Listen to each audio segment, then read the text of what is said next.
What's happening, everybody? Welcome back to Game Day with Trey. Of course, this is your host, Trey, and today we're going to talk about this NFL Sunday afternoon matchup between the Denver Broncos and my Tampa Bay Buccaneers. All right, so this game will be played September 22nd. Kickoff is 1 p.m. East Coast time. All right, the line has had some movement.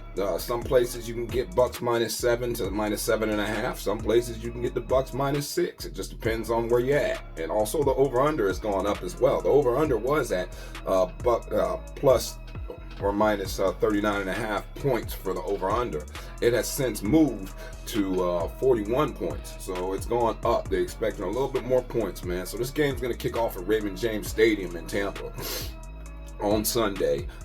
Today, the Denver Broncos lost to the Seahawks and Steelers, and they play the Jets next. The Denver Broncos hope to avoid back-to-back 0-3 starts. Bo Nix is completing 59.7% of his passes for 384 total yards, 0 touchdowns, and 4 interceptions. Josh Reynolds and Cortland Sutton have combined for 202 receiving yards on 14 catches, while Lil Jordan Humphrey has 4 receptions. The Denver Broncos ground game is averaging 81.5 yards per contest, and Nix leads the way with 60 yards and a touchdown. Defensively, Denver is allowing 19.5 points and 277.5 yards per game. Alex Singleton leads Denver Broncos with 20 tackles. Jonathan Cooper has 2 sacks, and PJ Locke has 1 pass deflection. Notable injuries for the Denver Broncos in this game. Questionable is Josh Reynolds. He's still nursing an Achilles injury and yet to be established if he'll be out there on Sunday. Of course, Adam Trotman is still questionable with the shoulder injury. It's uncertain if he'll be out there. Greg Dulcich is questionable nursing that knee injury and is yet to be established if he'll be out there or a participant in the game. Guard Ben Powers was held out of the 2 previous games due to rib injury. Unclear if he'll be returning. Garrett Bowles, the tackle, is questionable. He sat out the last game with an ankle injury, and the status is up in the air for the game. And that is about it as far as people that injury statuses that have changed over the last week. We also still remember that estimate is out currently. Now, when we're looking at the Tampa Bay Buccaneers beat the Commanders and the Lions, and they play the Eagles next. So they do have somebody up on deck that's kind of a threat right now. All right, the Tampa Bay Buccaneers look for their first 3-0 starts since the 2005 season. Baker Mayfield is completing 73.5% of his passes for 474 yards, 5 touchdowns, and 1 interception. Chris Godwin and Mike Evans are combined for 303 receiving yards and 4 touchdowns, while Rachaad White has 7 receptions. The Tampa Bay Buccaneers ground game is only averaging 91 yards per contest, though, and Bucky Irvin leads the way with 84 yards on 16 carries. Defensively, Tampa Bay is allowing 18 points and 381 yards per game. Jordan Whitehead leads the Tampa Bay Buccaneers with 19 tackles. Rossier Dennis has 1 sack, and Zion McCollum has 1 interception. As far as notable injuries for the Tampa Bay Buccaneers out there right now, Luke Gadecki is still going to be out battling that concussion, so he won't be out there. Kalijah Cansey is still going to be out. Anton Winfield will be out. Cameron Johnson is questionable battling an ankle injury. Logan Hall's questionable dealing with a foot injury. Jamel Dean's questionable, but I expect to see him out there dealing with a knee injury. William Golston's questionable dealing with a knee injury. Funderburk, he was held out of the previous 2 games due to a foot injury, and it is undetermined if he's going to suit up against the Broncos. Kayvon Merriweather is questionable. Well, he was absent in the lineup during the last 2 games as well, and it remains to be seen if he will play against the Broncos. Vita Vea is questionable with a knee injury. He suffered a grade 2 MCL sprain, and it is yet to be established if he's going to play today, man, which is big. Rachaad White's probable with his groin during the injury that he incurred last game, guys. So he's expected to suit up, and you expect to see him out there. All right, so that's all the notable injuries as far as the Tampa Bay Buccaneers concerned. So what they've been doing, or what just happened in the last game, when the Buccaneers beat the Detroit Lions 20-16, they did fail to win the time of possession. Bucks lost time of possession 33 minutes and 53 seconds to 26 minutes and 7 seconds, and they lost the total yards battle. They only had 216 total yards while the Lions had 463. The Lions did manage to turn the ball over 2 times. The Lions had 26 first downs to the Bucs 14 first downs. All right, so it came down to red zone, and the Lions were 1 of 7 in the red zone, whereas the Bucs were 1 of 2 in the red zone attempts, guys. And that's pretty much where it all boiled down to. That, and I mean, the Bucs didn't even convert on third down. The Bucs were 2 of 10 on third down last game versus Detroit being 7 of 17. Remember, Bucs were giving up sacks left and right due to the fact that Luke Gadecki was out of the game.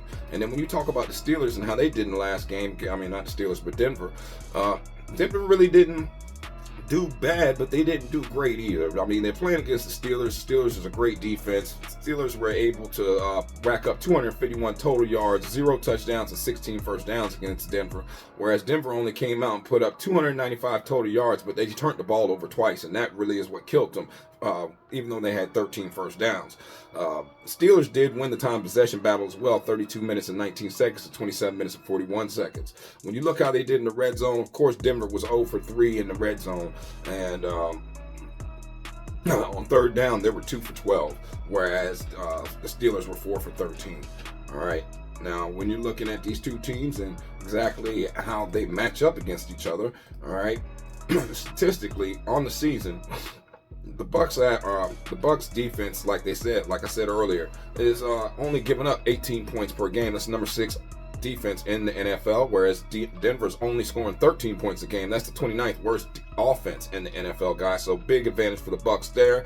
Also, the worst second or third worst third down conversion team in the NFL is Denver with 23.33% on third down. The Bucs only allowed you to convert 36% of the time, so it's another advantage there, Bucs. And then, of course, red zone, Denver only scores a touchdown 14.29% of the time they reach the red zone, whereas the Bucs score 40% of the time they reach the red. I mean, they allow teams to score 40% of the time that they reach the red zone. That puts them at middle of the pack on defense. Now, when we look on the offensive end, Bucs are averaging 28.5 points a game. That's number 4 in the NFL, whereas Denver is only giving up 19.5, so they're almost a top 10 defense. They're number 11 defense in the NFL when it comes to points allowed, but third down conversions, Bucs are converting 47.83% of their third downs. That is the number 5 third down converting offense in the NFL. Whereas Denver is allowing teams to convert 32% of the time. Man, that's middle of the pack. That's 15th in the NFL. Red zone, Denver's red zone defense is biting now. They are only allowing people to score 33.33% of the time. That's 9th in the NFL. And the Bucs have the 9th best red zone scoring offense in the NFL, man, with 57.14. So that's where the really rubber's going to beat the road in this game, guys, is you're going to see what's going to happen as far as things like that occurring when it's red zone time, man. I think that's really where it's going to go down at. Now, and that could leave opportunity for a lot of field goals. You know what I mean? Maybe over for the field goals on play proper. We'll look at that in a second. So right now, Denver's 0-2. Bucs are 2-0. Against the spread, Denver is 1-1, and the Bucs are 2-0 against the spread. And as far as over/under is concerned, it's been 1 to the over, 1 to the under for the Bucs, and 1 to the over and 1 to the under for Denver. All right, and as an underdog in that situation, that's when it went. That's where they have 1 to the over, 1 to the under when you're talking about Denver, and then when you're talking about as an away underdog, the game actually went over in that game versus the Bucs as a home favorite. Their game went over too, so that could be why this over under keeps creeping up, guys. You know, there are reasons why people make sharp bets. Just saying. So last 10 times these teams were out there on the field, Denver is 4-6 in their last 10 games straight up, 4-6 against the spread, and 5 to the over, 5 to the under in their last 10 games. Whereas the Tampa Bay Bucs in their last 10 games, they are 8-2 straight up, 7-3 against the spread, and 5 to the over, 5 to the under. So the Bucs are looking darn good in the last 10 games going back through last season, getting a lot of momentum and trying to make some headway. When you look head to head, these two teams, Denver does run the series 3-1 straight up, but the Bucs got it against the spread. It's 3-1 for the Bucs. And then if you look over under, it's been 1 to the over and 3 unders. All right, every time these teams play, it usually comes out as an under. Last time they played was back September 27th in 2020. The score was 28-10 Tampa Bay, and that game was in Denver. All right.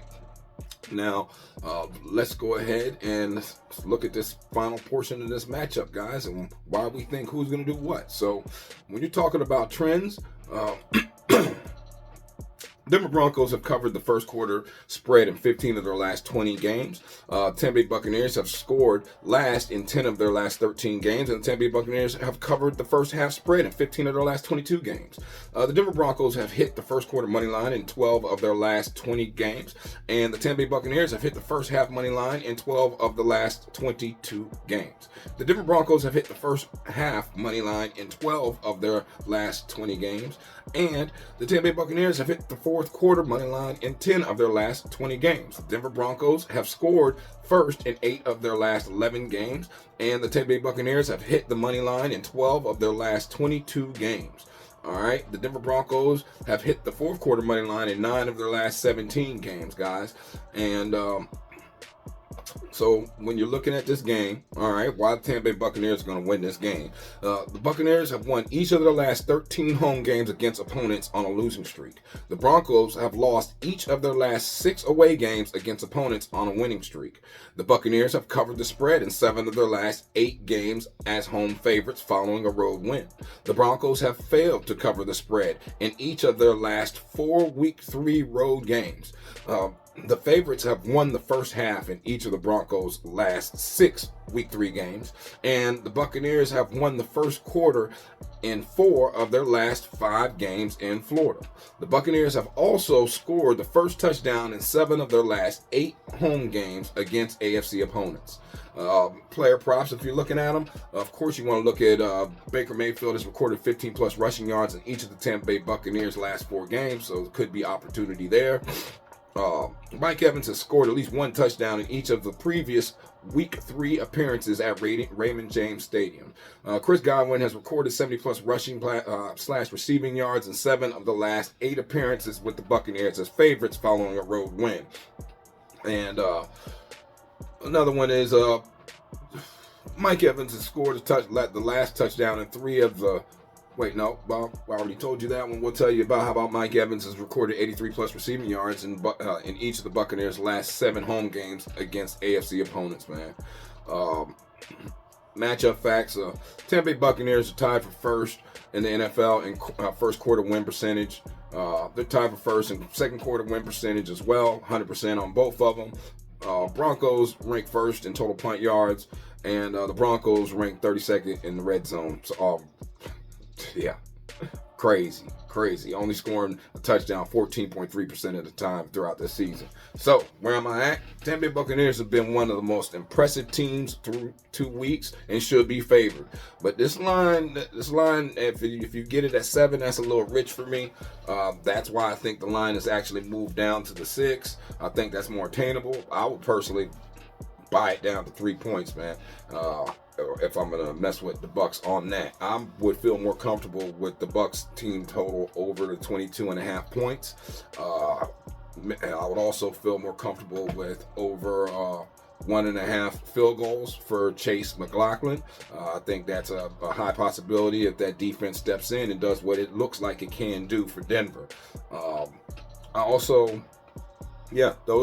are my 3 leans, and I'm definitely going to get to the window on all of them, man. But y'all let me know what y'all think in the comments. Apologize for not having the graphics up, guys, but this is it's my kid's birthday, so it's been a long day, man. All right, so y'all have a blessed day. Stay safe.